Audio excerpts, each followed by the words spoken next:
Hello guys, இன்றைக்கி நம்ம இந்த வீடியோவில் என்ன பார்க்க போகிறோம் அப்படின்னா வவல்ஸோட கவுண்டு தான் பார்க்க போகிறோம். நம்ம நார்மலாக எப்போதும் மாதிரி ஃபஸ்ட்டு ஹெட்ரு லைன் போட்டு வரோம். அதுக்கப்புறம் ஐஎன்டி கவுண்ட் ஓவல்ஸுங்கிறத இண்டிஜராக டிக்ளேர் பண்ணுறோம். அதுக்கப்புறம் அந்த கவுண்டை வந்து ஃபஸ்ட்டு இனிஷியலைஸ் பண்ணுறோம் 0ன்னு. கேரக்டரில் வந்து சிஹெச் அப்படின்னு ஒரு வேரியபிள் டிக்ளேர் பண்ணிட்டுருக்கிறோம். அப்புறம் ஒயில் லூப்பில் தான் இந்த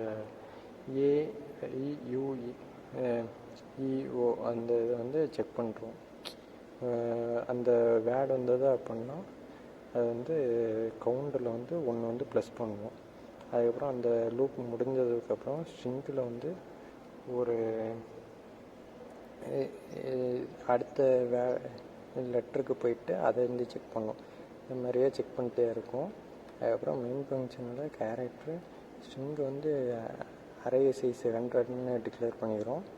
அதுக்கப்புறம் பிரிண்ட்எஃப்பில் வந்து நம்ம ஃபஸ்ட்டு வேரியபிள் நேம் கொடுப்போம். அதுக்காண்டி அது போட்டிருக்கோம் இன்டீரியர் ஸ்ட்ரிங்னு. அது வந்து ஸ்கேன் பண்ணும். அதுக்கப்புறம் வவல்ஸோட கவுண்டை செக் பண்ணி ரிட்டன் 0 போட்டு ப்ரோக்ராமே எண்ட் பண்ணிக்கிறோம். இப்போ அவுட்புட் செக் பண்ணிக்கலாம். இதில் வந்து நான் வினேஷ் அப்படின்னு நேம் கொடுப்பேன். இதில் வந்து எனக்கு அவுட்புட் வந்து 2ன்னு வரணும். என்ன வருதுன்னு பார்ப்போம். கரெக்டாக வந்துருச்சு.